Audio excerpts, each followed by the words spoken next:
പൊന്നാനിയിൽ ലീഗിനിട്ടൊരു കുത്ത്, അത് സംസ്ഥാന അനുകൂലികളാണ് ആ കുത്ത്. കുറെ കാലമായ കുത്ത് തുടങ്ങിയിട്ട്, പക്ഷേ ഇപ്പോഴത്തെ തിരഞ്ഞെടുപ്പിന് തൊട്ട് മുൻപ് ആഴം ഒന്ന് കൂട്ടുകയാണ്. പൊന്നാനിയിൽ മുസ്ലിം ലീഗിനെതിരെ വീഡിയോ പ്രചാരണവുമായി സമസ്ത അനുകൂലികൾ. ലീഗ് നേതാക്കളുടെ സമസ്ത വിരുദ്ധ പ്രസ്താവനകളാണ് വീഡിയോയിലുള്ളത്. വോട്ട് കുത്തും മുമ്പേ ഓർക്കേണ്ട കുത്തുകൾ എന്ന പേരിലാണ് പാണക്കാട് കുടുംബം ഒന്നടങ്കം വഫിയ സംവിധാനത്തിന് പിന്നിൽ ഉറച്ചു നിൽക്കുന്നു.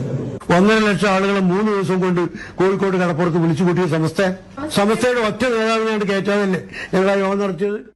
വലിയ വലിയ പ്രസംഗപീഠത്തിൽ നിന്ന് അതൊന്നും സാരമില്ല, അങ്ങനെ വിളിച്ചാൽ ശരിയാ, കുഴപ്പമില്ല, ഇങ്ങനെ പറഞ്ഞാൽ കുഴപ്പമില്ല എന്ന് പറഞ്ഞുകൊണ്ട് എന്തിനാണ് പാവപ്പെട്ടവരെ വഴിതെറ്റിക്കാൻ ശ്രമിക്കുന്നത്?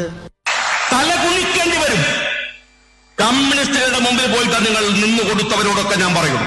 അത് പള്ളിയിൽ പറയണ്ട എന്ന് പിണറായി അല്ല ഏത് നേതാവ് പറഞ്ഞാലും അതിന്റെ പുല്ലുവില പോലും ഞങ്ങൾ വെക്കില്ല. പള്ളിയിൽ പറയേണ്ട കാര്യം പള്ളിയിൽ പറഞ്ഞുകൊണ്ടേയിരിക്കും. ദീനുൽ ഇസ്ലാമിന്റെ വേദി ഉപയോഗിച്ച് ഞങ്ങളെ വന്ധ്യരായ നേതാക്കളെയും അവരുടെ കുടുംബത്തെയും കുറിച്ച് ഇനി ആരെങ്കിലും പറഞ്ഞാൽ അത്ര മാത്രമേ നമുക്ക് അവരോട് പറയാനുള്ളൂ. പത്രത്തിന്റെ കാന്തയുമായി വന്നിട്ട് പറയാൻ 9 വർഷം കൊണ്ട് 90 വർഷത്തെ പത്രത്തെ ഞങ്ങൾ കവച്ചു വെച്ചിരിക്കുന്നത്. എറിഞ്ഞാലെത്താത്ത ഉയരത്തിലാണ് ചന്ദ്രൻ ഉദിച്ചു നിൽക്കുന്നത് എന്ന് മാത്രം പറഞ്ഞുകൊണ്ടും ചന്ദ്രനെ മൂടിക്കളയാൻ ഒരു കാർമേഘവും ഇന്നോളം അതിന് സാധിച്ചിട്ടില്ല. ഷഹീദ് വിവരങ്ങളുമായിട്ട്. ഷഹീദ്, ഇത് നോക്കൂ, തെരഞ്ഞെടുപ്പിന്റെ തലേന്നാണ്, ഇന്നലെയാണ് സമസ്തയിലെ ലീഗ് വിഭാഗത്തിന്റെ ലീഗ് അനുകൂലികളുടെ വാർത്താ സമ്മേളനം സമസ്ത നേതൃത്വം തടഞ്ഞത്. സമദ് പൂക്കോട്ടൂർ അടക്കമുള്ളവർക്ക് സംസാരിക്കാൻ പോലും കഴിഞ്ഞിരുന്നില്ല. വലിയ അടിയൊഴുക്കുകളിലേക്ക് പോകാൻ സാധ്യതയുണ്ടോ പൊന്നാനി, കോഴിക്കോട്, മലപ്പുറം മണ്ഡലങ്ങൾ?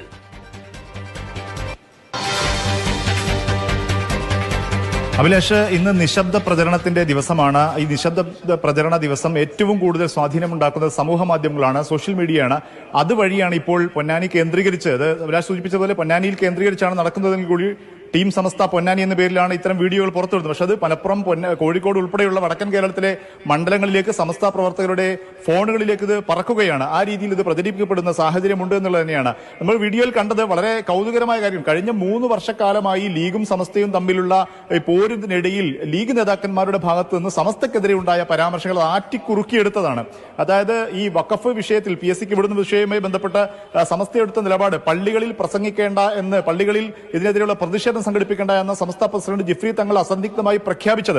അതിനുശേഷം പിന്നീട് ലീഗ് നേതാക്കന്മാർ ആ സമസ്തക്കെതിരെ നടത്തിയ നീക്കങ്ങൾ, CIC വിഷയത്തിൽ ഉൾപ്പെടെയുള്ള കാര്യങ്ങൾ പറഞ്ഞത്, സ്വാദിഖലി തങ്ങൾ എടുത്ത നിലപാടുകൾ, ഖാസി ഫൗണ്ടേഷനിൽ എടുത്ത നിലപാടുകൾ തുടങ്ങി നിരവധിയായ സമയങ്ങളിലായി എടുത്ത ഈ നിലപാടുകളിൽ സമസ്തക്കെതിരെ മുനവച്ച വാക്കുകൾ നടത്തിയ പരാമർശങ്ങൾ, ഇതെല്ലാം വളരെ കൃത്യതയോടുകൂടി വെട്ടിയെടുത്ത്, വളരെ കൃത്യതയോടുകൂടി ആറ്റിക്കുറുക്കിയെടുത്ത കഷ്ടങ്ങളായാണ് ഇപ്പോൾ ഇത് പ്രചരിപ്പിക്കുന്നത്. ഈ ടീം സമസ്ത എന്നത് പൊന്നാനി കേന്ദ്രീകരിച്ച് ഹംസയുടെ വിജയത്തിനായി പ്രവർത്തിക്കുന്ന സമസ്തയുടെ പോഷക സംഘടനാ ഭാരവാഹികളും ഈ പ്രവർത്തകർക്കിടയിൽ വലിയ സ്വാധീനമുള്ള നേതാക്കന്മാരും ഒക്കെ ഒരു അദൃശ്യമായ ഒരു വിങ്ങാണത്. അത് ഔദ്യോഗികമായി ഇതുവരെ സമസ്തയുടെ ലേബലിൽ ഇവർ വന്നിട്ടില്ല. പക്ഷെ വളരെ അദൃശ്യമായി സമസ്തയുടെ അവർക്ക് എത്ര സ്വാധീനമുണ്ട് എന്നുള്ളതാണ്. ഇപ്പൊ സമസ്തയിലെ ഉമർ ഫൈസി, മുക്കം അടക്കമുള്ള ആളുകൾ വളരെ പരസ്യമായി നിലപാട് പ്രഖ്യാപിക്കുന്നത് നമ്മൾ കണ്ടു. അപ്പോ ആ വിഭാഗത്തിന് അമീദ് ഫൈസി, അമ്പലക്കടവ്, ഉമർ ഫൈസി, മുക്കം തുടങ്ങി ജിഫ്രി മുത്തുക്കോയ തങ്ങളുടെ അദൃശ്യമായ ഒരു തരത്തിലുള്ള അനുഗ്രഹമുണ്ടെന്ന് വിശ്വസിക്കുന്ന ഈ ഷജറ ഗ്രൂപ്പിന് എത്ര സ്വാധീനമുണ്ട്? സമസ്തയിൽ ഇപ്പോ വലിയ പക്ഷം ഏതാണ്? വോട്ടിനെ സ്വാധീനിക്കാൻ ഇപ്പോ വീഡിയോ ആർക്കും ഇറക്കാം. വോട്ടിനെ സ്വാധീനിക്കാൻ കഴിയുമോ ഇല്ലയോ എന്നുള്ളതാണ് ചോദ്യം. വോട്ടിനെ സ്വാധീനിക്കാൻ കഴിയുമെന്ന് ലീഗ് ഭയപ്പെടുന്നുണ്ടോ ഈ നിമിഷം? അവസാനത്തെ ദിവസമാണ്, ഇതിനൊരു കൗണ്ടർ സ്ട്രാറ്റജി ഇറക്കാൻ പോലുള്ള സമയം വളരെ വളരെ കുറവാണ്.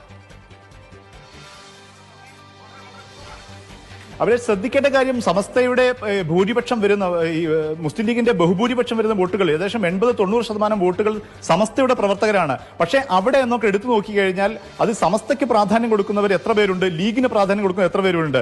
അതിൽ എടുത്ത് നോക്കിയാൽ ഒരു 10-15% പേരെങ്കിലും സമസ്തയ്ക്ക് എന്ന സംഘടനയ്ക്ക് പ്രാധാന്യം കൊടുക്കുന്നവരുണ്ട്. സമസ്ത നേതാക്കന്മാരുടെ വാക്കുകൾക്ക് പ്രാധാന്യം കൊടുക്കുന്നവരുണ്ട്. സമസ്തക്കെതിരെ തിരിഞ്ഞ ലീഗിന് ഒരു മറുപടി കൊടുക്കണം എന്നാഗ്രഹിക്കുന്നവരുണ്ട്. ഈ തെരഞ്ഞെടുപ്പ് രാഷ്ട്രീയത്തിൽ വോട്ടിംഗിൽ ഈ 10% എന്നൊക്കെ വളരെ പ്രധാനപ്പെട്ടതാണെന്നാണ് നമ്മൾ മനസ്സിലാക്കുന്നത്. ഈ 10% വോട്ട് ഈ പ്രചരണങ്ങൾ കൊണ്ട് മറിക്കാൻ കഴിഞ്ഞാൽ അത് ലീഗിന് മലപ്പുറത്തും പൊന്നാനിയിലും പരാജയത്തിലേക്ക് പോകുമോ എന്നുള്ള കാര്യത്തിൽ സംശയമുണ്ട്. പക്ഷേ അത് വോട്ടിംഗിൽ വലിയ തിരിച്ചടികൾ ഉണ്ടാക്കാൻ സാധിക്കും. കാരണം ഇരട്ടി ഫലമുണ്ടാക്കും. കാരണം കഴിഞ്ഞ തവണ മുസ്ലിം ലീഗിന് ലഭിച്ചെന്ന ഈ 10% തിരിച്ചിപ്പോൾ LDFിലേക്ക് പോകുന്നത്. ഇവരുടെ ഈ ക്യാമ്പയിന്റെ ഭാഗമായി പോവുകയാണെങ്കിൽ അത് വോട്ടിംഗിൽ വലിയ കുറവുണ്ടാക്കുന്ന സാഹചര്യം ഉണ്ടാകും. അത് തന്നെയാണ് ഇവർ ചൂണ്ടിക്കാണിക്കുന്നതും. അതായത് പൊന്നാനിയിൽ പൊന്നാനിയിൽ ജയിക്കാൻ കഴിഞ്ഞില്ലെങ്കിൽ പോലും പൊന്നാനിയിൽ UDF-ന്റെ സമദാനിയുടെ വോട്ട് വലിയ തോതിൽ കുറയ്ക്കാൻ കഴിഞ്ഞത് തന്നെ തങ്ങളുടെ വിജയമായി അവർ വിലയിരുത്തുന്നുണ്ട്. ഒപ്പം തന്നെ മലബാർ മേഖലയിൽ ഏറ്റവും വലിയ സ്വാധീനമായി മാറുമോ സമസ്തയുടെ ഈ നിലപാട് എന്ന് ഒരു വലിയ പ്രചാരണം ഉണ്ടായിരിക്കുന്നതിനിടയിലാണ്